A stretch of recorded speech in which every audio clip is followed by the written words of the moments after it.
जो हल्ला केला पोलिसांनी त्याच्या विरोधात आम्ही आज तिकडे निषेध काढलेला आहे आणि फार मोठ्या संख्येने वसईतील सर्व पक्षातील सर्व विचाराचे लोक एकत्र आलेले आहेत आणि कुठेतरी निषेध चाललेला आहे। विद्यार्थ्याच्या बाबतीत जे काही झालेलं आहे ते अन्यायकारक आहे आणि खूप दुःखद असं आहे, कारण अशा पद्धतीने झालं तर मग देशाची जी तरुण पिढी आहे तीच नाहीचं करण्याचं काम या ठिकाणी चालू आहे आणि कुठेतरी त्याचा निषेध करण्याचा आम्ही इकडे आलेलो आहोत।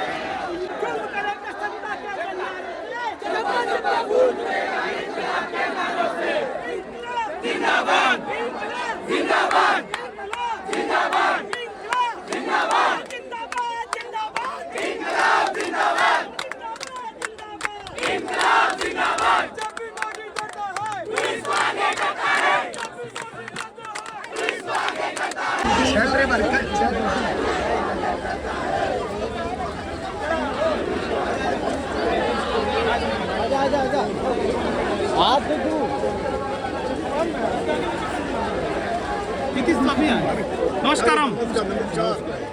क्या बोल रहे हो? आज जो आंदोलन चल रहा है इसके बारे में आप क्या बोलोगे? ये आंदोलन बिल्कुल एक तरह से इस बात का इंगित करता है कि मोदी सरकार तुम्हारे दिन लग गए। मोदी जी, आपने बहुत सारा प्रोपेगेंडा चलाया, लेकिन आज देखिए और उस प्रोपेगेंडा को चलाने के लिए आपने 1000 करोड़ से ज्यादा रुपया खर्च कर दिया। राम मंदिर का जो चंदा था उसको भी चोरी करके आपने मोदी जी अपना जो इमेज होता है उसको चमकाने के लिए कर दिया। लेकिन आज देखिए देश का युवा खड़ा हो चुका है, मोदी आज बौना हो चुके हैं और युवा एक ही बात बोल रहा है, मोदी हटाओ देश बचाओ। हर देशभक्त चाह रहा है कि नरेंद्र मोदी की सरकार का अंत होना चाहिए, तभी इस देश का भविष्य सुरक्षित है। समस्त भारतवासियांकडून विद्यार्थ्यांच्या या देशाच्या भवितव्यासाठी केले जात आहे। मोदी सरकारने जो माणूसपणा दाखवलेला आहे काल विद्यार्थ्यावर, तो केवळ जनरल डायरला देखील लाचवेल असा तो हमला आहे। हा हमला सरसकट विद्यार्थ्यावर न करता देशाच्या संविधानावर हल्ला केलेला आहे, कारण विद्यार्थी संविधानिक मार्गाने आपलं निदर्शने करत होती, त्यांच्यावर हल्ला करणं म्हणजे देशाच्या भवितव्यावर हल्ला केला आहे। काय आहे त्या अशा धर्मेंद्र प्रधानमध्ये त्याचा राजीनामा घ्यायला मोदी घाबरतो आहे। मोदी जेव्हापासून सत्तेमध्ये आलेला आहे एक तरफक तानाशाह बनून राहिलेला आहे। कधी हा इस्रायलच्या, कधी हा अमेरिकेच्या तालावर नाचत आलेला आहे, तर कधी हा यांच्याच मंत्र्याच्या तालावर नाचत आलेला आहे। 22 लाख परिवारावर असर करणाऱ्या या नीटच्या परीक्षेद्वारे 17 विद्यार्थ्यांनी आत्महत्या केलेली आहे। 17 विद्यार्थ्यांनी आत्महत्या केलेली आहे, तरी देखील मोदीच्या तोंडून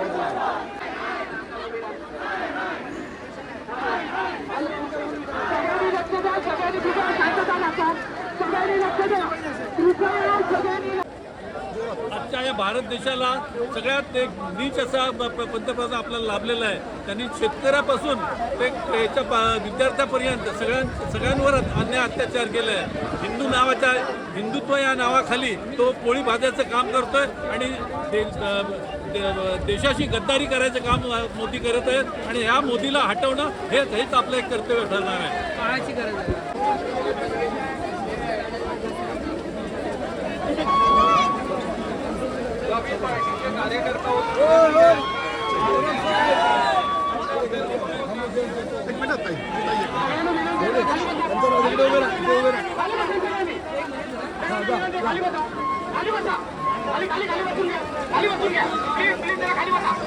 सर्व पार्टीचे कार्यकर्त्यांना विनंती आहे.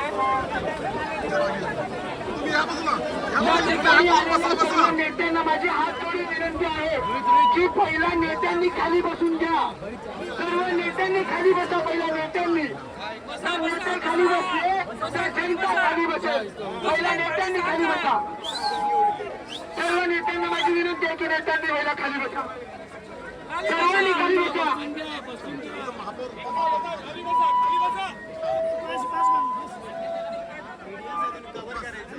हॅलो, सगळ्यांनी खाली बसा.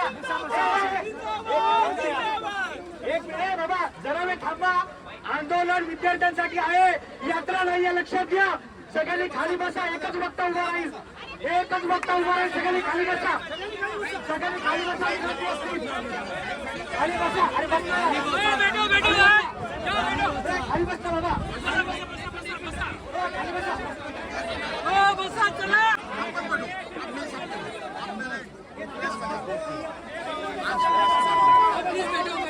सगळ्यांनी खाली बसून घ्या. खाली बसून घ्या.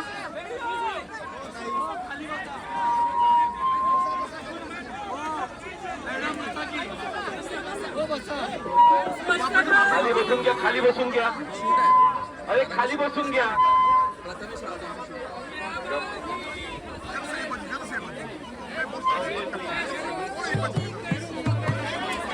कोणीच घोषणा द्यायची नाही. सर्वांनी 5 मिनिटं शांत बसायचं आहे. मी घोषणा देतोय. माझ्या मागे जी घोषणा असेल तीच घोषणा सर्वांनी द्या. त्यानंतर या मोर्चाचे आयोजक भाषण करतील. तोवर सर्वांनी शांततेने खाली बसून घ्यायचं आहे. या ठिकाणी ज्या पद्धतीने चेंगराचेंगरी होते याच्यापेक्षा 100 गुणापेक्षा जास्ती गर्दी दिल्लीमध्ये होती. मात्र अशा पद्धतीची तिथे वागणूक मिळालेली नाही. पक्षाचे नेते, त्याचबरोबर कार्यकर्ते आणि सामान्य जनता, तरुण, या सर्वांना माझी विनंती आहे की 2 मिनिटं सर्वांनी शांत राहून जी 22 तरुण, या देशाचे 22 तरुण शहीद झाले त्यांना श्रद्धांजली व्हायची. सर्वप्रथम सर्वांनी शांत 2 मिनिटं उभे राहा. तुम्हाला आवाज येतो का नाही रे? का भाजपवाल्यांनी पाठवले? आवाज येतो ना? या ठिकाणी देशाचे 12 तरुण शहीद झाले. 22 शहीद तरुण झालेले आहेत. ते 22 शहीदांना 2 मिनिटं जागेवर बसून शांततेने श्रद्धांजली व्हायची. सर्वांनी खाली बसा. जो खाली बसेल त्यांनी श्रद्धांजली व्हायची. सर्वांनी खाली बसा. सगळ्यांना विनंती आहे, वेळेची मर्यादा लक्षात घ्या. आहे तिथे आहे तसे फक्त 2 मिनिट उभे राहा आणि देवाचं नामस्मरण करता त्या 22 विद्यार्थ्यांच्या आत्म्याला शांती मिळवण्यासाठी. जे बसून है त्यांनी बसून राहा. अब जो 22 विद्यार्थी इसमें से शहीद हो गए और मरने शहीद हो गए, उनको श्रद्धांजलि अर्पण करने के 2 मिनट शांत रहिए. जैसे बैठे हैं तो बैठे रहिए, खड़े तो खड़े रहिए.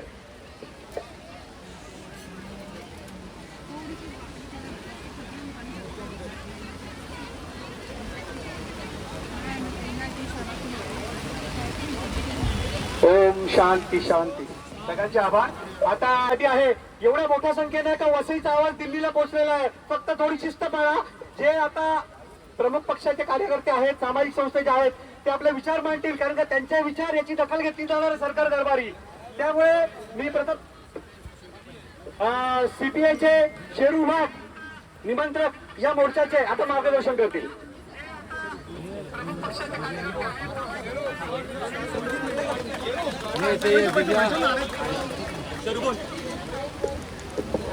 आज या ठिकाणी ज्या दिल्लीमध्ये निहत्या तरुणांवर या भाजपच्या सरकारने लाठीचार्ज केला, अनेक तरुणांची डोकी फोडली, त्याच्यामध्ये मोठ्या प्रमाणात तरुण जखमी झाले आणि त्याच्या विरोधात या भाजपच्या सरकारच्या विरोधात आज वसईमधली सामान्य जनता आणि भाजपच्या विरोधात सर्व पक्ष एकवटलेले आहेत.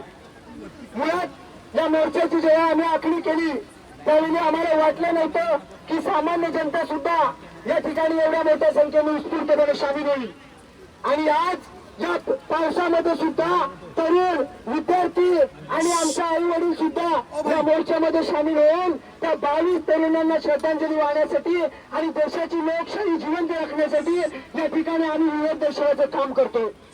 भारतीय कम्युनिस्ट पक्षाचे जिल्हा सेक्रेटरी या ठिकाणी आलेत, भारतीय कम्युनिस्ट पक्षाचे तालुका सेक्रेटरी या ठिकाणी आहेत, शिवसेनेचे, बहुजन विकास आघाडीचे, समाजवादी पार्टीचे, आम आदमी पार्टीचे, काँग्रेसचे, या मनसे महाराष्ट्र निर्माण शिवसेनेचे आणि बाकीचे सर्व सामाजिक संस्था आणि ग्रुपचे सुद्धा तरुण या ठिकाणी उपस्थित आहेत. मित्रांनो, मला एकच सांगायचं आहे की आपण आम्ही कधी कधी विचार करतो की स्वातंत्र्याच्या लढाईमध्ये माझा भगतसिंग कसा लढला असेल. जर त्यावेळी आम्ही असलो असतो तर आम्ही सुद्धा छातीवर गोळ्या चलण्यासाठी त्या ठिकाणी इंग्रज आणि ब्रिटिशांच्या विरोधात तयार झालो असतो. मात्र आज आम्हाला असं वाटते की ते दिवस पुन्हा आलेले आहेत. त्या गोऱ्यांच्या विरोधात लढलो, आज या कोळ्यांनी त्याच पद्धतीने वागणूक द्यायला लागलेली आहे, म्हणून त्यांच्या विरोधात सुद्धा लढण्यासाठी तेच दिवस या ठिकाणी पुन्हा आलेले आहेत. तुम्हाला एकच सांगेन, प्रथमेश दानी मला सांगितलं 2 मिनिटात उरकायचं आहे. हे भाजपचं सरकार पूर्णपणे इगोवर गेलेलं आहे. यांना असं वाटतंय की 22 दिवस झाले आम्ही अजूनपर्यंत गेलो नाही, आता कोणत्या तोंडाने जायचं. मित्रांनो, मला तुम्हाला सांगायचं आहे की गेल्या 2 वर्षापूर्वी जेव्हा याच भाजपच्या सरकारने 3 काळे कायदे आणलेले शेतकऱ्यांच्या विरोधात, तेव्हा दिल्लीमध्ये 11 महिने आंदोलन चाललं आणि 11 महिने आंदोलन झाल्यानंतर 11 महिने आंदोलन झाल्यानंतर शेवटी नरेंद्र मोदींना झुकावं लागलं आणि ते कायदे मागे घ्यायला लागले. त्याच पद्धतीने तरुण सुद्धा या ठिकाणी एकवटलेला आहे आणि जागा झालेला आहे. अशाच प्रकारे आम्ही लढू आणि जिंकू. बाकीचे सुद्धा वक्त्यांना बोलायचं आहे. माझं मनोगत इथे व्यक्त करतो आणि इन्कलाब जिंदाबाद लाल सलाम.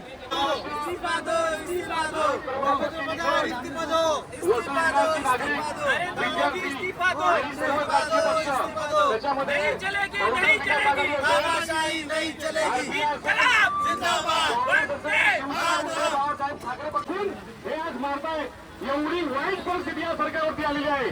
म्हणजे आज बघायला गेलं तर बरेचसे पक्ष सत्तेत येऊन गेले, पण हा जो पक्ष आहे हा प्रथमच हुकुमशाही. जे विद्यार्थी जे आंदोलन करते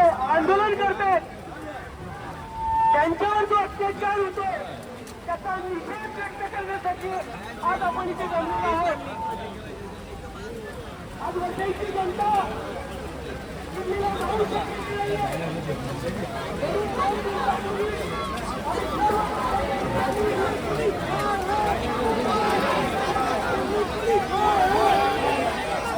दादा, काय बोलता, काय सांगता? आज आंदोलनामध्ये तुम्ही सहभागी झालेला आहात.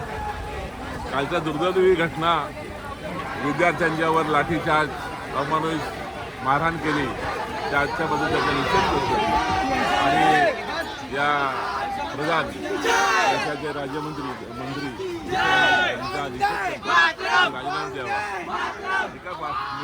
माझं जे दिल्लीला ज्या लहान मुलांवर अत्याचार झालेला आहे आणि मारहाण झालेली, जी बरोबर ती मारहाण चुकीची आहे, कारण ते न्यायासाठी लढलेत आणि त्यामुळे 20 मुलं मृत्यूमुखी पडली. त्याला जबाबदार कोण? हे प्रशासन आहे आणि प्रशासन जिथपर्यंत हिमांशू पाटील असेल हा राजीनामा देत नाही तिथपर्यंत हे आंदोलन चालूच राहणार.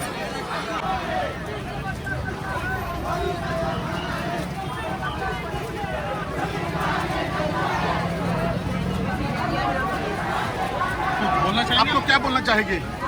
धर्मेंद्र प्रधान इस्तीफा दो प्लीज, और स्टूडेंट्स की जान मत लो. ये तुम्हारा मौका है, ये हमारा मौका है. Please please resign. Thank you. आप लोग क्या बोलेंगे?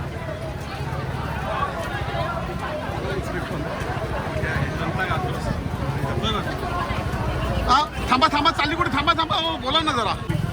मुलांच्या हितासाठी त्याच्यासाठी आम्ही इकडे आलो आहोत. मुलांच्या हितासाठी इकडे आलो आहोत. मुलांना जस्टिस मिळावं हीच आमची अपेक्षा आहे. त्यासाठी तुम्ही काय सांगता? भारत गव्हर्नमेंटला तुम्ही काय सांगता? फक्त जस्टिस द्या, मुलांना जस्टिस द्या. काय बोलायचं आहे? नीट पेपर लीकमुळे एवढ्या 21 मुलांनी आत्महत्या केली. जंतर मंतरवर आपण पीसफुली प्रोटेस्ट केला आणि त्यांना मारहाण केलं पोरांना. म्हणजे काय नेम प्लेट नाही, काय नाही. बोला नेम प्लेट पोलिसांना विचारलं तर बोलतात की गर्मीमुळे काढलं. काय उत्तर? म्हणजे हुकुमशाही बोले हुकुमशाही. आंदोलन में सहभागी ये है, अब तक के ये 152 पेपर लीक हो चुका है. ये सरकार लीक सरकार है. आप देखिए छात्रों के भविष्य के साथ ये खेल रही है, युवाओं के भविष्य के साथ खेल रही है. किसान के भविष्य के साथ भी ये सरकार ने समझौता अमेरिका में कर लिया है, जिसकी वजह कर अनाज ये सब सारे इस सब में. तो ये सरकार को जब तक ये युवा जाग चुके हैं, अब ये युवा इनको उखाड़ फेंकेंगे पूरे भारतवर्ष में. और ये सरकार धर्मेंद्र प्रधानमंत्री सबको इस्तीफा देना पड़ेगा. इन्कलाब जिंदाबाद, इन्कलाब जिंदाबाद. आजच्या आंदोलनामध्ये पुष्कळ पब्लिक आहे, जास्त करून विद्यार्थ्यांनी जास्त सहभाग आहे आणि जे काल प्रकरण झालेलं आहे त्याचा निषेध आणि लोकांच्या मध्ये हृदयामध्ये जी कळ लागलेली आहे की विद्यार्थ्यांवरती जो अत्याचार झालेला आहे आणि त्याची संपूर्ण बातमी देशभर चालू झालेली आहे आणि हे आंदोलन संपूर्ण देशभर पसरणार. त्यातून लोकांनी, पालकांनी आणि शेतकऱ्यांनी सर्व विभागातल्या लोकांनी याच्यामध्ये सहभाग घेतला पाहिजे. धन्यवाद.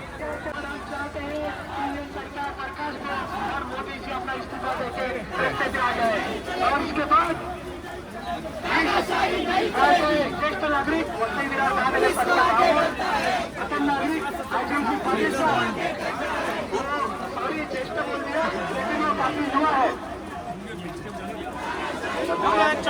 नहीं उनको इनका ये लेने का है. अज्जू पाटिल का लेते हैं ना. अज्जू पाटिल एक इधर है, इधर ही है. आप मध्ये आंदोलन करत असलेल्या युवकांच्या समर्थनार्थ आज आपण सगळे उपस्थित आहात. मगाशीच लोकनेते हितेंद्र ठाकूर यांनी सांगितलं की या देशामध्ये हे सरकार लोकांना, युवकांना रोजगार देऊ शकला नाही, महागाई कमी करू शकली नाही, महिलांना न्याय देऊ शकलं नाही. आणि हे होत असताना आपले लोकशाहीचे सगळे स्तंभ शांतपणे बसून राहिलेले आहेत. आणि म्हणून युवकांनी शेवटी हे आंदोलन हातात घेतलेलं आहे आणि या आंदोलनाला आपण सगळ्यांनी भरघोस पाठिंबा दिलेला आहे. अख्ख्या जगामध्ये या आंदोलनाला पाठिंबा मिळत आहे आणि हे आंदोलन असंच चालू ठेवण्यासाठी आपण केवळ आज हे आंदोलन थांबवायचं नाही तर एक कायम आंदोलन आपलं चालू राहिलं पाहिजे. आपला निर्णय जिथपर्यंत होत नाही, लोकांचा निर्णय जिथपर्यंत होत नाही तिथपर्यंत हे आंदोलन चालू राहिलं पाहिजे. आणि वसई तालुक्याच्या वतीने, सर्व पक्षांच्या वतीने आणि जनतेच्या वतीने मी एक आश्वासन देतो का आपण कायम एकजूट ठेवून हे आंदोलन कायम चालू ठेवलं पाहिजे जिथपर्यंत.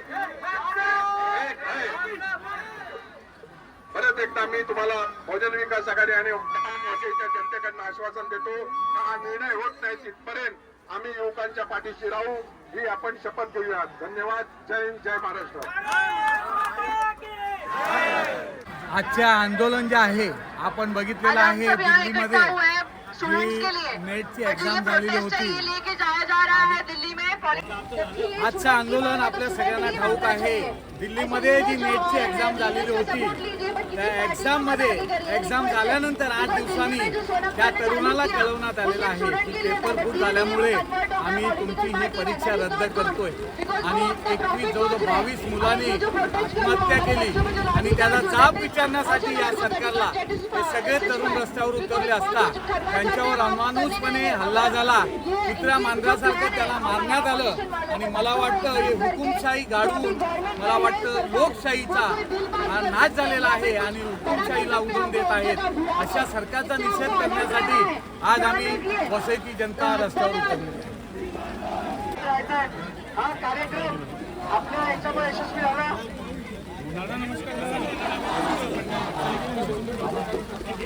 एक 80 वर्षाची म्हातारी आहे, ती आजीबाई आहे, ती आशीर्वाद देण्यासाठी आपल्या सगळ्यांना आलेली आहे. 80 वर्षाची आजी आम्हाला आधी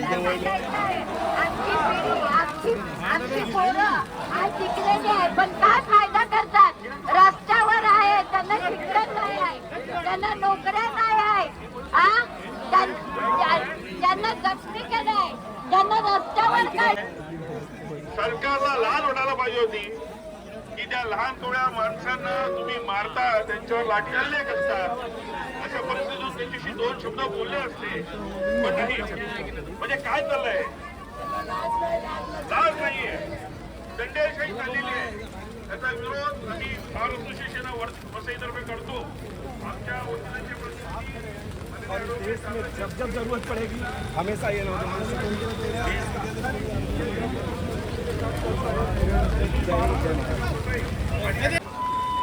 क्या बोले सर, बड़ी दुख की बातें हैं। कोई खुशी का माहौल नहीं है, ना ही खुशियों में यहाँ शामिल हुए हैं।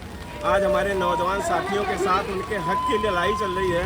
जिस लड़ाई में अपने हक के लिए उन्होंने रोड पे आए हैं, अपनी ज़रूरतें, अपनी हक की मांग कर रहे हैं। जिस एजुकेशन से हमारे देश को मजबूत करना है, जिस एजुकेशन से अपनी लाइफ को बनाना, इस नौजवान साथियों के साथ आज लाठियों से मारा जाता है। सर हम क्या कह सकते हैं दुख के साथ इसमें। और मारने वाला कौन है? Without name plate.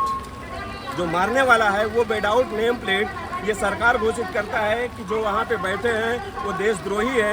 मैं यही पूछना चाहता हूँ कि अगर वो देशद्रोही है तो लाठी बरसाने वाला बेगर बिल्ली का, बेगर आईडी प्रूफ का वो मार रहा है, वो कौन देशभक्त है? कहाँ से आया है वो? किसने भेजा है? और हमारे देश में अगर कोई अनशन पे बैठ के इस हक की लड़ाई लड़ने की कोशिश करता है, क्या वो देशद्रोही हो सकता है? इसके पहले भी बहुत सारे प्रोटेस्ट हुए हैं, सब ने अपना अपना किया है। क्या इस देश की लड़ाई लाठियों से होगा, डंडों से होगा? हमारे नौजवान साथियों को, बहन बेटियों को वहाँ डंडों से मारा गया, बेहिसाब मारा गया है, जिसकी अगर तुलना करें ना तो सिर्फ रोने के अलावा और कोई खुशियाँ नहीं आती। सर जय हिंद, जय महाराष्ट्र।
आगे का बोलना है।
पर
आपल्या विद्यार्थ्यांवर जो लाठीचार्ज झालेला आहे तो लाठीचार्ज नाही करायला पाहिजे होता. त्याच्यामध्ये 22 मुलं आपली शहीद झालेली आहे.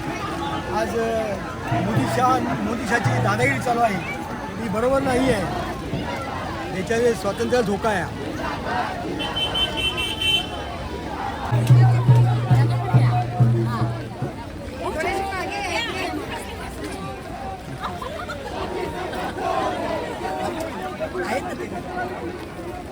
मॅडम, आजच्या ह्या आंदोलनाबद्दल तुम्ही काय सांगता? आजचं आंदोलन जे आहे हे देशातील जो विद्यार्थी तरुण वर्ग आहे तो नीटच्या परीक्षेचं जे लीक प्रकरण आहे त्याच्यासाठी बसलेला आहे. जर आपण थोडंसं मागे जाऊन बघू तर 2015मध्ये एकदा पेपर लीक झाला, 2024मध्ये लीक झाला. आता ही नीटची जी परीक्षा आहे ही वर्षातून एकदाच होते आणि सगळ्या देशात परीक्षा एकदा होते. 24ला पेपर फुटला, आता परत 26ला पेपर फुटला. ज्यांना डॉक्टर व्हायचं आहे त्यांना ही एकमेव एंट्रन्स परीक्षा आहे. त्यांनी काय करायचं? ते स्वतःच्या हक्कासाठी बसलेले आहेत आणि अशा तरुणांना आपले पंतप्रधान देशद्रोही म्हणतात. आणि काल परवा 20 तारीखला त्यांना जो बेदम लाठीचार्ज केला त्याच्या आम्ही निषेधार्थ आज इकडे सगळेजण जमलेलो आहोत.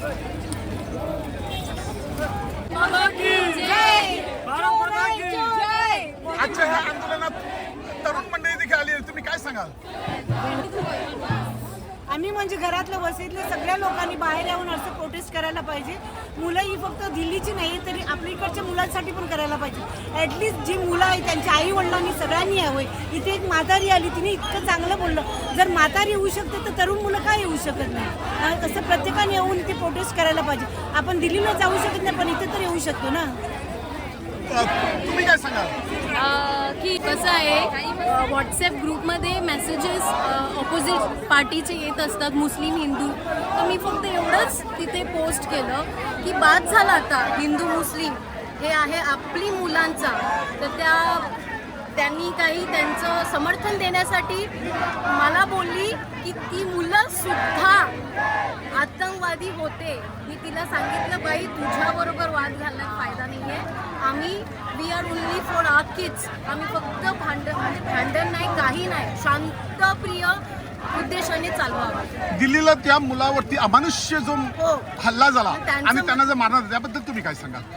आता ते त्यासाठीच ना सर आम्ही आले आहेत, कारण पॉलिटिक्समध्ये एवढं आम्हाला नॉलेज नाही आहे आणि कधी एवढे पुढे पण नाही आले. वी आर हिअर कारण माझी पण मुलगी आता 12वीला आहे, सायन्सला आहे, तिचंही फ्युचर आहे आणि जी मुलं ज्यांच्यावरती हे सर्व काही जे घडलेलं आहे, लाठीमार झाला, मी ते माझी मुलं आपली मुलं समजून आपण त्याला प्रोटेक्ट केलं पाहिजे. थँक्यू. अतिशय हृदयद्रावक अशी ही घटना घडलेली आहे. हे बघा, परवा देखील आम्ही तहसीलदार वसई कोर्टाच्या बाहेर बऱ्याच लोकांनी, समविचारी लोकांनी, वांचूर साहेब जे आपले उपोषणासाठी बसलेले आहेत त्यांच्या समोरात तिकडे आंदोलन आयोजित केलं होतं. त्या आंदोलनामध्ये आम्ही हेच सगळे विचार मांडलेले आहेत. आता विषय काय आहे की नीटची एक्झामिनेशन, माझं वैयक्तिक असं मत आहे की नीटची एक्झामिनेशन कॅन्सलच करून टाका. परंतु जर मग त्या करताय तुम्ही, एक सरकार म्हणून त्याची जबाबदारी तुम्हाला घेणं गरजेचं आहे. पेपर फुटीमुळे आज कवळी अगदी आपला जो यंगस्टर आहे तो दगावलेला आहे. फक्त तेच नाही तर जी लोक दगावलेली आहेत त्यांच्या घरातले देखील सगळे आज त्याच परिस्थितीतून जात आहेत.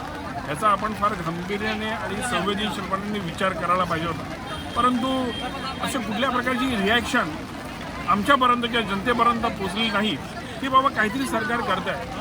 मग अशा परिस्थितीमध्ये आपल्या भारतातला यूथ जर त्यांच्या ह्या मागण्यासाठी जर शांततेच्या मार्गाने गांधीजींनी शिकलेल्या मार्गावर जर सत्याग्रह करत असेल तर त्यांच्यावर अशा प्रकारचा लाठीचार्ज करणं अतिशय चुकीचं आहे आणि ह्या लाठीचार्जचा मी जाहीर निषेध करतो. असं आपल्या भारतात तरी हे असं होता कामा नये. तुमची वकील संघटना ही देखील या आंदोलनात सहभागी झालेली आहे का? हो, आम्ही बार असोसिएशन ऑफ वसई, आमचे अध्यक्ष माननीय ॲडव्होकेट नोवेल डाबरे साहेब, त्यांच्याबरोबर आमच्या वकील भगिनी मारिया रुमाव मॅडम आणि आदेश बनसोडे साहेब सोमवारी दिल्लीमध्ये होते. तिकडे त्यांनी ती परिस्थिती बघितली. आज पहाटेच ते परतलेले आहेत. तर त्यांनी सगळा रिपोर्ट दिलेला आहे. त्याच्यावर सगळं आमचं पत्रव्यवहार सगळं चालू आहे, लेखन चालू आहे. परिस्थिती अतिशय गंभीर होती असं त्यांनी स्पष्टपणे सांगितलेलं आहे. But we stand in solidarity with all the students. हे काय कुठला पॉलिटिकल प्रश्न नाही, हा आपला प्रश्न आहे. आमची पण मुलं आहेत. ज्या पोलिसांनी मारहाण केली त्यांची देखील पोरं आहेत, त्यांच्या देखील हा आयुष्याचा प्रश्न आहे आणि म्हणून हा प्रश्न संवेदनशील आहे आणि अतिशय प्रेमाने, आपुलकीने हा हाताळला गेला पाहिजे. ही माफक अपेक्षा होती, परंतु तसं घडलं नाही. त्याबद्दल डेफिनेटली आमच्या सगळ्यांच्या मनामध्ये नाराजी आहे.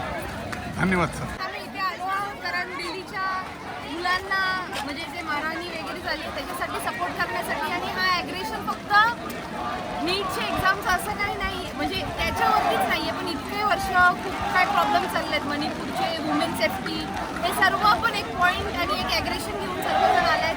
आम्ही पण खूप इश्यूज सपोर्ट करत आहेत आणि त्याच्यासाठी प्रोटेस्ट करत आहेत. सॉरी, सपोर्ट नाही, पण आम्ही खूप इश्यूजला प्रोटेस्ट करत आहोत. त्याच्यासाठी आम्ही इथे आलो आहेत आणि आमचा एक सपोर्ट ह्या ह्याच्यासाठी. मला असं वाटतं की सगळ्यांनी घरी बसून आहे, नुसतं फक्त रील शेअर करून काहीच होणार नाही. विषय फक्त नीटचाच नाही आहे, पण भारतामध्ये खूप सारे प्रॉब्लेम चालू आहे आणि त्यामुळे जो ॲग्रेशन लोकांमध्ये बसून राहिलेला होता तो आता बाहेर आलेला आहे.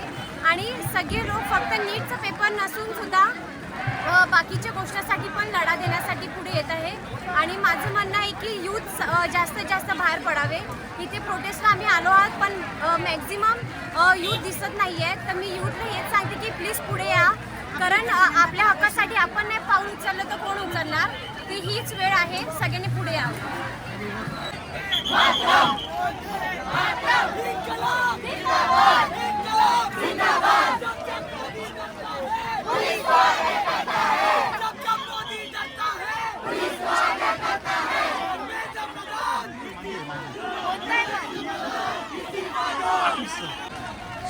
आपल्या गव्हर्नमेंटला ना रेझिग्नेशनवरती साईन करायची गरज आहे, त्याला अंगुठा मारायची गरज आहे. अरे थांबा. एज्युकेशनचे जे मिनिस्टर आहे आणि जे आपले मोदी सरकार वगैरे त्यांना आपण रेझिग्नेशनची जी पेपरवरती साईन करायला लावते ते चुकीचं आहे. आपल्याला त्यांना अंगठा लावायला पाहिजे, कारण असे अनएज्युकेटेड लोक आपल्या देशाला चालवतात आहे. यापेक्षा त्यांना रिझाईन करून कधीच सोडून द्यायला पाहिजे. आणि जे नवीन आहेत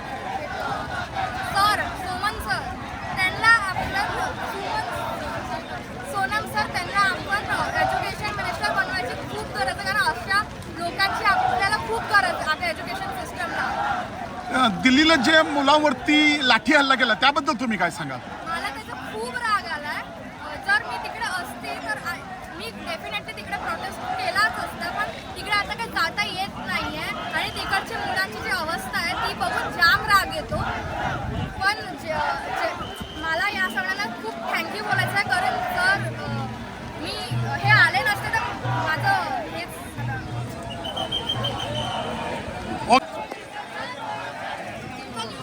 Vasai live news, Vasai live news.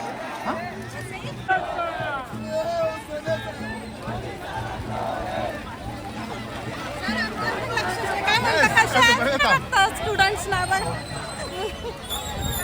तुम्ही काय मेसेज काय देता, सांगता काय, बोला काही? मेसेज काय करायचा, बस आपल्याला आपलं शिक्षण संस्था चांगली पाहिजे, बाकी काही अपेक्षा नाहीये. ती कोणीही करावी. मग आपण पॉलिटिकल नाही आलोय, आपण चांगल्या इंटेन्शन आलोय, आपण मुद्द्यासाठी आलोय.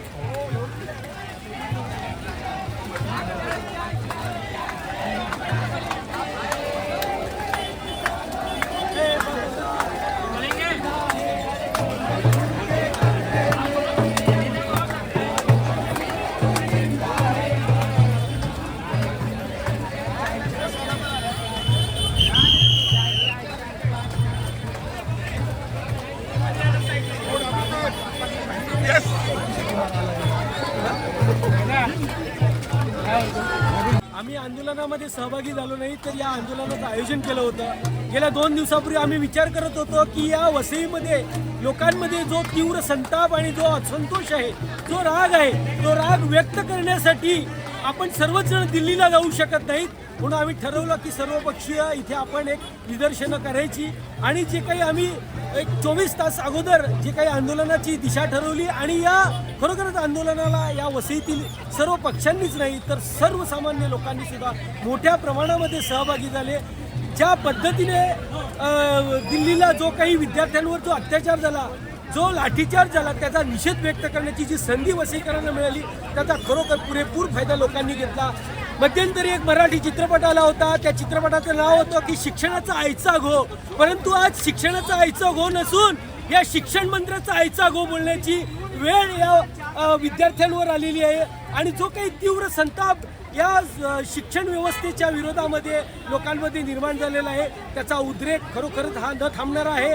म्हणून आज कुठे ना कुठेतरी या सरकारला या शिक्षणाच्या संदर्भामध्ये शिक्षण विद्यार्थ्यांची बाजू ऐकून घ्यावी लागेल आणि जी शिक्षण व्यवस्था जी काही हे झालेली आहे, कोलमडलेली आहे, याच्यावर काहीतरी निर्णय घ्यावा लागेल. आजचं जे आंदोलन होतं, हे आंदोलन ह्या मोदी सरकारच्या विरोधात होतं. ह्या मोदी सरकारच्या विरोधात ही सर्व तरुण मंडळी एकत्र आलेली होती आणि सरकारने ज्या परीक्षा घेतल्या त्याच्यामध्ये जो भ्रष्टाचार झाला त्या भ्रष्टाचाराविरुद्ध हे सर्व जनता रस्त्यावर उतरलेली आहे आणि त्यामुळे ह्या भाजप सरकारच्या विरोधात मोठा आक्रोश ह्या वसईच्या जनतेच्या माध्यमातून दिसून येत आहे. आजच्या आंदोलनामध्ये नागरिकांनी आणि विद्यार्थ्यांनी अगदी स्वयंस्फूर्त या BJPच्या सरकारच्या विरुद्ध आक्रोश व्यक्त केला. हे निर्बुद्ध, निर्लज्ज, अकार्यक्षम आणि बेजबाबदार असं हे सरकार आहे आणि त्यातले 3ही मंत्री धर्मेंद्र, नरेंद्र आणि अमित शहा यांचे दिवस खरं म्हणजे आता भरलेले आहेत. आणि हे विद्यार्थ्यांचं जेव्हा आंदोलन होतं ना, विद्यार्थी जेव्हा रस्त्यावर येतो तर पूर्ण सत्ता उलटवून टाकतो. मग ते चायना असो, चायनामध्ये तुम्हाला कल्पना असेल तियाननमेन चौकामध्ये काय झालं, बांगलादेशमध्ये काय झालं, नेपाळमध्ये काय झालं. पण हे जेव्हा आता जेनजी त्याला म्हणतात, म्हणजे यूथ जेव्हा रस्त्यावर उतरतो तेव्हा तुम्ही त्याला काहीच करू शकत नाही. हा स्फोटक आहे. जोपर्यंत शांत आहे तोपर्यंत शांत आहे, जोपर्यंत यूथ शांत आहे तोपर्यंत शांत आहे. तुम्ही आता यूथच्या दुसऱ्या नसावर तुम्ही बोट ठेवलेला आहे. तुम्ही ना त्यांना रोजगार प्रोव्हाइड करत, तुम्ही त्यांना शिक्षणाच्या चांगल्या संधी उपलब्ध करून देत नाही. शिक्षणाचा संपूर्ण तुम्ही बट्ट्याबोळ केला. तुम्ही या 12 वर्षामध्ये जवळपास 99,000 शाळा बंद केल्या. शाळा बंद करताय, इकडे मंदिरं सुरू करताय. अहो, शिक्षणाचा तुम्ही बट्ट्याबोळ करून टाकलाय. तुमचं आणि तुमचे मंत्री 4थी पास. तुमच्या डिग्रीबद्दल जेव्हा प्रश्न उपस्थित होतो तर तुम्हाला कोर्टचा सहारा घ्यावा लागतो की तुमची डिग्री लोकांनी बघू नये. म्हणजे किती शर्मेची बाब आहे. अरे मी मतदार आहे तुमचा, मला माहिती पाहिजे माझा आमदार किंवा खासदार किती शिकलेला आहे. तुम्ही ते तुमच्या मतदाराला वंचित ठेवता. म्हणजे तुमचं सरकारमध्ये अनपढ लोक, गवार लोक, अशिक्षित लोक आणि दुसऱ्या पक्षातून ज्यांनी भ्रष्टाचार केलेले आहेत, ज्यांना तुम्ही भ्रष्टाचाराखाली गोवलेलं आहे, त्यांच्या विरुद्ध तुम्ही भ्रष्टाचाराचे आरोप केलेले आहेत, पोलीसमध्ये FIR केलेले आहेत, ज्यांच्या नावाने तुम्ही नुसते बोंबाबोंब केलेले आहे भ्रष्टाचार, अशा भ्रष्टाचारी लोकांना तुम्ही BJPच्या लॉन्ड्रीमध्ये टाकून त्यांना स्वच्छ करायची ती मोहीम सुरू केली. बरं, मी नाही म्हणत, हे एक हायकोर्टातला वकील सांगतोय, मुंबई हायकोर्टातले वकील, की तुला तुझ्यावरती FIR जर काढून घ्यायचे असतील तर तू त्या BJPची एक लॉन्ड्री आहे असं म्हणतात, त्या लॉन्ड्रीमध्ये स्वतःला धुवून घे, तुझे सगळे FIR शुद्ध होऊन जातील. कोण म्हणते? एक देशातली ज्युडिशियरी म्हणते. म्हणजे या देशातलं काय चाललं, सगळा सत्यानाश करून टाकलेला आहे. म्हणजे यूथला इतक्या बेरहमीने मारतात, इतक्या निर्दयीपणे मारतात. अहो, ते तुमच्या आपल्या देशाचे नागरिक आहेत, त्यांना तुम्ही इतक्या निष्ठुरपणे 23 दिवसापासून ते उपोषणाला बसले. तुम्ही साधं त्यांना पडदे आडून असतात जेव्हा असे उपोषणं चालतात. सरकारचं काम असतं की एक दुसरी मशिनरी कामात असते, की बॅकडोअरनी विद्यार्थ्यांच्या नेत्यासोबत संबंध साधते, आंदोलन सुरू राहतं आणि त्या आंदोलनामध्ये तोडगा कसा काढता येईल याच्यावरती विचार येऊ. तुम्ही तर साधं त्यांच्याशी संवाद पण साधला नाही. मनमोहन सिंगाच्या काळामध्ये तुम्ही वारंवार शिव्या देता. जेव्हा अण्णा हजारे आणि टीम बसली होती त्यांना शरबत कोणी पाजलं आहे? मनमोहन सिंग स्वतः आले होते आणि त्यांची टीम पण होती त्यांच्याशी निगोशिएशन करायला सायमल्टेनियसली. आणि बरं, यासाठी ते बसले होते, त्यांचा एक तरी आरोप सिद्ध झाला काय? तुमच्या 12 वर्षा काळामध्ये ते सगळे 3च्या 3 आरोप आहेत ते सुप्रीम कोर्टने खारिज करून टाकले. तुम्ही त्या फक्त आरोपाच्या रथावर बसलात आणि या सत्तेवर आलात. काँग्रेस किती वेळ तुम्ही काँग्रेसच्या नावाने शिवाय देणार? अहो, काँग्रेस वाईट होती तर ते सांगून तुम्ही सत्तेवर आलात. तुम्ही 12 वर्षामध्ये काय काम केलं? एक काम सांगा. तुम्ही तर सगळं काँग्रेसने जे केलं, नेहरूंनी जे केलं, तुम्ही सगळं तुम्ही विकून टाकलेलं आहे. एअरपोर्ट्स विकले, पोर्ट्स विकले, शाळा विकले, विद्यापीठं विकतायत, रस्ते विकतायत, रस्त्याला खड्डे पडतायत. काय तुम्ही शिल्लक ठेवलेलं आहे? एक तरी तुम्ही सांगा की मोदी सरकारच्या काळामध्ये एक चांगली इन्स्टिट्यूशन्स काढलेली आहे. देशावरचं कर्ज किती? अहो, देशाचा रुपया 96पर्यंत गेला.